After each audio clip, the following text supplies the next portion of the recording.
중동 우하에 나오는 낙타 이야기가 있는데요. 한 사람이 낙타를 타고 여행을 하고 있었습니다. 사막은 밤이 되면 굉장히 추운 날씨이기 때문에 천막을 가지고 다니면서 천막을 치고 잠이 들었는데요. 근데 자고 있는데 낙타가 자기도 춥다고 코만 이렇게 넣어달라고 이렇게 부탁을 하는 겁니다. 그래서 주인이 불쌍하니까 허락을 해줬습니다. 조금 자다 보니까 이제는 머리도 좀 추우니까 머리까지만 넣어달라, 여유가 있지 않냐, 이렇게 부탁을 합니다. 그렇게 허락을 했더니 조금 있다가는 이제 목까지 넣고, 그 다음에 앞다리 넣고, 몸통 넣고, 뒷다리까지 점점 다 들어와 버렸습니다. 그러니까는 결국 주인은 밀리고 밀려서 밖으로 나가서 밖에서 잤다고 합니다. 이 이야기가 주는 것은 애초에 거절할 것은 확실하게 거절하고 허용하지 않을 것은 분명하게 딱 막아야 된다는 것입니다. 근데 우리가 살다 보면 조금씩 양보하다가 내가 양보하면 안 될 것까지도 이렇게 밀려나는 그런 경우가 있습니다. 대표적인 것이 바로 우리 믿음의 문제입니다. 우리가 신앙에 관련된 것은 조금이라도 양보할 수가 없는 것입니다. 근데 그것을 양보하다 보면 결국에는 믿지 않는 사람들과 똑같은 그런 삶을 살아가는 잘못을 저지르게 됩니다. 이 가나안 땅에 정착한 이스라엘 백성들도 바로 이런 실수들을 하게 되는데요. 이 사람들은 가나안 족속들을 물리치고 그곳에 정착해야 되는 그런 명령을 받았습니다. 그래서 가나안에 들어갈 때는 단단히 준비를 하고 그곳에 가서 저들을 물리쳐야만 한다, 이런 사명감을 가지고 여호수아 따라서 그 가나안으로 들어가게 됩니다. 그런데 그곳에서 전쟁을 하면서 시간이 오래 지나다 보니까 이만하면 됐겠지라고 하는 그런 마음들을 품게 된 겁니다. 그리고 그곳에서 살고 있는 그 가나안 족속들이 처음에는 자기들이 이길 줄 알고 열심히 저항을 했지만 이제 하나님께서 함께 하셔서 이스라엘 백성들에게 밀리게 되니까 점점 타협안을 내놓게 되는 겁니다. 여기 땅은 당신네들이 가져가시오, 대신에 우린 여기서만 살게 해주시오. 그러면은 우리가 알고 있는 농사 정보도 알려주고 이 땅의 정보도 알려주고 여러 가지 것들로 도와주겠습니다, 이렇게 회유를 하는 겁니다. 어떤 족속들은 우리가 당신들의 종이 되겠습니다, 이렇게까지 하고 나오는 거예요. 근데 하나님 말씀은 분명했습니다. 그들을 진멸해야 된다. 왜냐하면 그 사람들은 우상숭배로 쩌들어 있고 그들과 함께 생활하다 보면 하나님께서 선택하신 이 이스라엘 백성들이 그들의 물이 들 것을 하나님께서 분명하게 경고하신 것입니다. 그런데 이렇게 슬슬 들어오는 이 가나안 족속들이 이제는 나중에 힘이 생기니까 점점 이스라엘 백성들을 압박하기 시작합니다. 자기들이 힘이 없을 때는 어떻게든 우리를 살려주시면 종이라도 되겠습니다, 당신들에게 무엇이든지 돕겠습니다, 이렇게 했지만 그들에게 힘이 생기니까 이제는 이 이스라엘 백성들을 억압하고 그들을 착취하고 그런 나쁜 관계가 되고 만 것입니다. 이 가나안 땅이라는 것은 우리가 생각해 보면 두 가지의 의미가 있습니다. 하나님께서 우리에게 주신 약속의 땅, 이스라엘에게 주신 약속의 땅이라는 그 의미가 있습니다. 그래서 우리가 가나안 땅을 귀한 땅이다, 약속의 땅이다, 복지라 이렇게 이야기합니다. 그런데 이 가나안이라는 이름 속에 성경에 찾아보면 우상숭배의 근거지, 이런 또 평가가 있습니다. 이 가나안에 살던 원주민들이 바로 그 우상숭배 하던 사람들이고요, 그 사람들의 영향을 받아서 나중에 이스라엘 백성들마저도 우상숭배의 영향을 받게 되는 것입니다. 이 가나안이라는 이름은 하나님께서 약속의 땅으로 주신 그곳인데 그곳은 바로 애굽과는 구별되는 장소였습니다.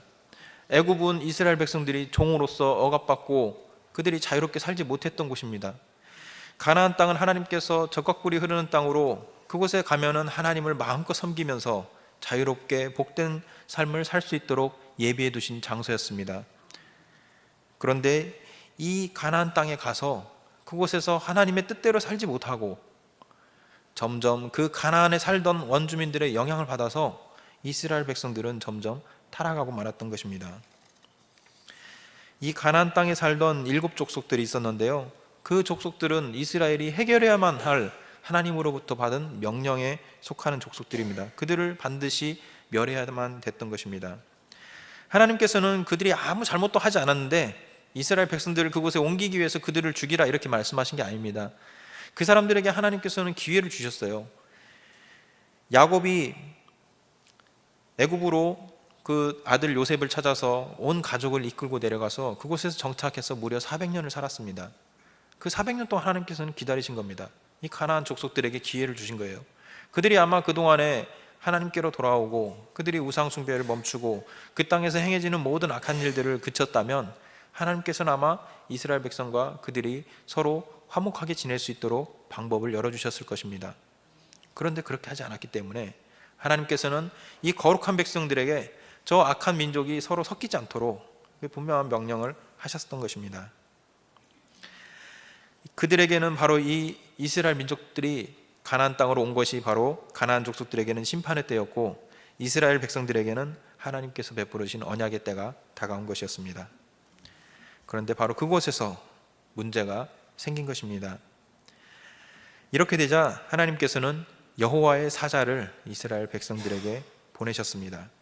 하나님의 말씀을 전하는 게 바로 사자의 역할인데요. 이스라엘 백성들에게 여호와의 사자가 나타났다는 것은 굉장히 대단한 일입니다. 하나님께서 말씀을 주신다는 것은 얼마나 대단한 일입니까? 하나님께서 우리에게 복을 주신다면 그 복이란 엄청난 것입니다. 그런데 이 여호와의 사자는 축복이 아니라 책망을 들고 이스라엘 백성들에게 찾아왔습니다. 하나님과 이스라엘 백성은 언약으로 맺어진 언약 관계입니다. 그래서 이 여호와의 사자는 그들에게 찾아와서 이렇게 말합니다. 내가 너희에게 언약한 것들을 다 지키지 않았느냐? 그런데 너희는 왜 내 명령을 지키지 않은 것이냐? 하나님께서는 신실하시기 때문에 우리에게 약속하신 모든 것을 분명히 지키시고 그 결과를 우리에게 보여주셨는데 왜 백성들은 하나님의 말씀을 어겼느냐? 이렇게 질문하고 있는 것입니다. 그렇기 때문에 이 죄악의 결과 가나안 땅에서 그들은 평안한 쉼을 누릴 수가 없게 되었습니다. 3절 말씀인데요. 그러므로 내가 또 말하기를 내가 그들을 너희 앞에서 쫓아내지 아니하리니 그들이 너희 옆구리에 가시가 될 것이며 그들의 신들이 너희에게 올무가 되리라. 이렇게 말씀하고 있습니다. 가나안 족속들이 그곳에서 뿌리 내려고 이스라엘 백성들의 옆구리에 가시처럼 얼마나 불편하겠습니까? 얼마나 괴롭겠습니까? 그들에게 늘 괴로움을 주는 존재로 그곳에서 뿌리 내리고 살게 되었다는 것입니다. 이것은 그들이 가나안 원주민들이 끈질기고 질기고 강해서가 아니라 이스라엘 백성들이 하나님과의 언약을 지키지 않았기 때문에 그렇게 된 것입니다.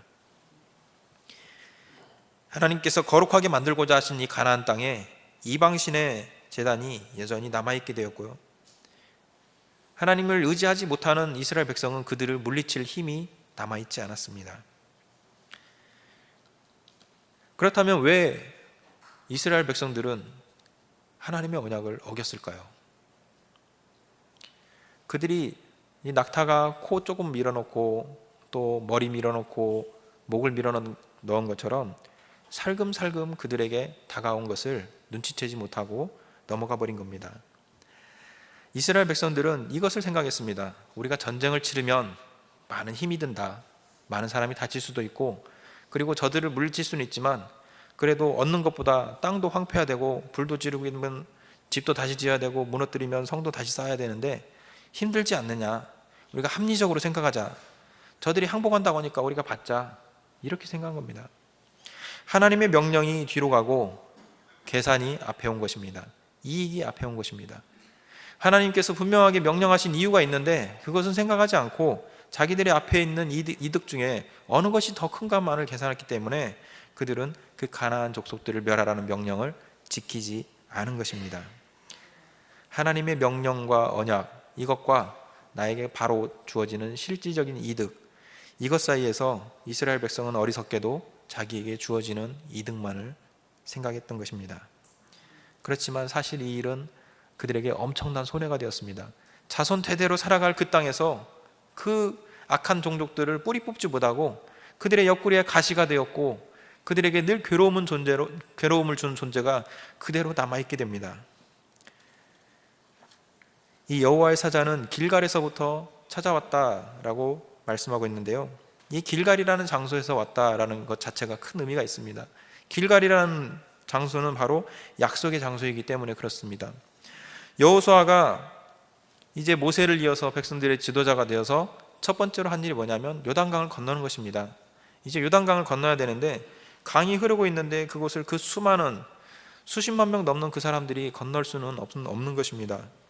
하나님께서는 언약궤를 메고 먼저 가면 그곳이 홍해바다가 갈라졌던 그 기적이 다시 이루어질 것을 말씀하셨습니다. 그래서 여호수아는 그렇게 했고, 요단강이 강이 그치고 그 수많은 백성들은 맨 땅을 걸어서 그 강을 건너는 기적을 체험하게 됩니다.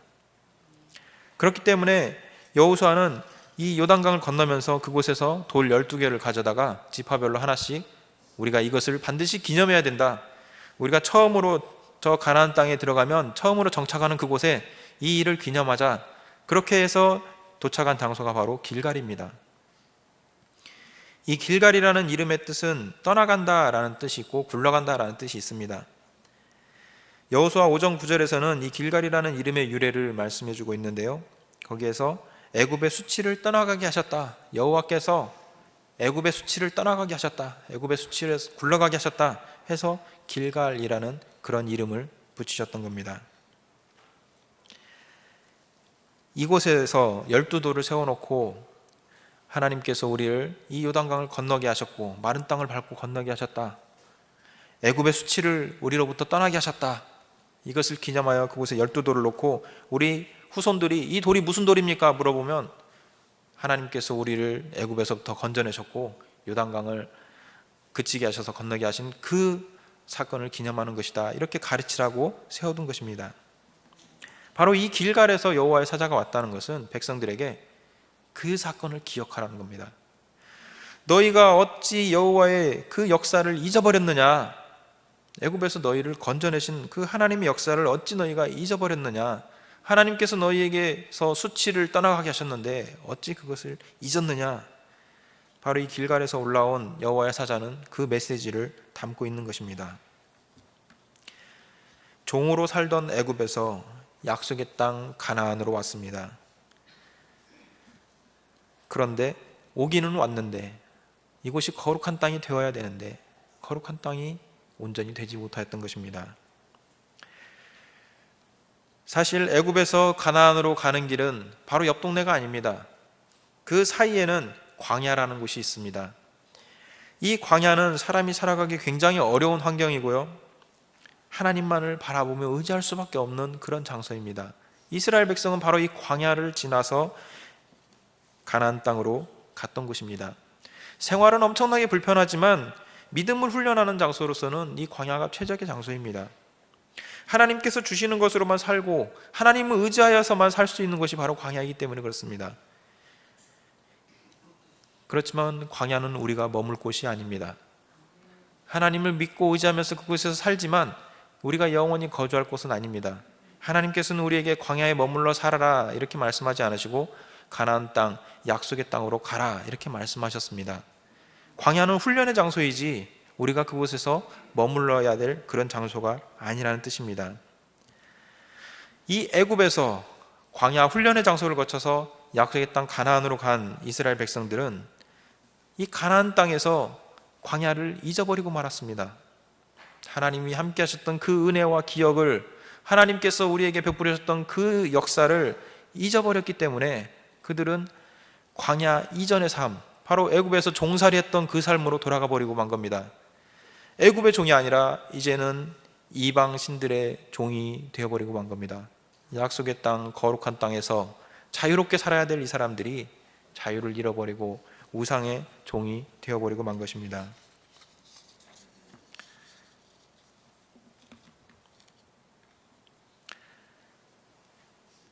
애굽에서 가나안으로 우리는 가야 됩니다. 애굽은 하나님을 알지 못하는 땅입니다. 자유가 없는 땅입니다. 가나안은 자유가 있는 곳입니다. 젖과 꿀이 흐르는 풍요가 있는 곳입니다. 그곳으로 가야 됩니다. 그 과정에는 우리는 반드시 광야를 거치게 됩니다. 그곳에서 우리는 하나님을 만나야 되고 하나님으로부터 우리는 은혜를 받고 살아야 되며 하나님만을 의지하고 살아야 됩니다. 그래야만이 이 가나안 땅에 들어가서 또 그것을 잊지 않고 살아야만 그 가나안 땅을 거룩한 땅으로 그곳에서 우리는 정착해서 살 수가 있는 것입니다. 여호와의 사자를 통해서 하나님의 말씀을 들은 이 백성들은 이러한 반응을 보이는데요, 바로 소리 높여서 웁니다. 소리 높여서 울었습니다. 4절 말씀 보면 여호와의 사자가 이스라엘 모든 자손에게 이 말씀을 이르매, 그 다음부터 5절까지 같이 읽겠습니다. 백성이 소리를 높여 운지라. 그러므로 그것을 이름하여 복임이라 하고 그들이 거기서 여호와께 제사를 드렸더라. 아멘. 소리 높여 울었는데 얼마나 울었던지 그곳의 이름을 복임이라고 이름을 붙였습니다. 복임이라는 이름의 뜻은 우는 사람들이라는 뜻입니다. 얼마나 그곳에서 많은 백성들이 울었으면 지명을 여기서 엄청난 사람들이 울었다 이렇게 이름을 붙인 겁니다. 왜 울었을까요? 그들의 잘못을 깨달았기 때문에 울은 것이죠. 그들에게 기회를 주신 하나님께 감사하기 때문에 울은 겁니다. 하나님께서 기회를 주시지 않았다면 여호와의 사자가 그들을 찾아가지도 않았습니다. 하나님께서는 그들에게 돌이킬 기회를 주신 겁니다. 그렇기 때문에 그들은 울고 회개하고 그리고 하나님께 예배를 그곳에서 드립니다. 우리의 삶과 비교한다면 우리의 삶 중에 예수를 알지 못했던 때, 혹시 그런 때가 있다면, 예수님을 떠나 살던 그런 때가 있다면 바로 그때가 바로 애굽에서의 삶과 같을 것입니다. 그렇다면 지금 교회를 다니고 예수님을 믿고 있는 지금 우리의 삶을 어디에 비할까요? 바로 가나안과 같은 그런 삶입니다. 그런데 이 거룩한 곳, 이 교회가 만약에 이곳에서 우리가 광야에서 만난 하나님을 잊어버린다면 이곳이 이 백성들이 우는 장소처럼 복임이 되어버리고 마는 것입니다. 우리는 거룩함을 회복해야 됩니다. 우리가 살고 있는 이 교회, 우리가 사는 삶의 터전 속에서 거룩한 백성으로서 살아가야 됩니다. 광야 같은 세상에서 살지만 그곳에서 나를 만나주신 하나님의 은혜를 기억하고 나에게 허락하신 이 땅, 이 가나안에서, 이 교회에서, 내 삶의 터전에서 하나님께서 주신 그 거룩함을 유지하고 지키고 살아가야 됩니다. 할렐루야 찬양대가 예배 마침 찬양할 때 참 좋으신 주님이라는 찬양, 참 은혜로운 찬양 하시는데요, 그 곡의 후렴 부분이 이렇습니다.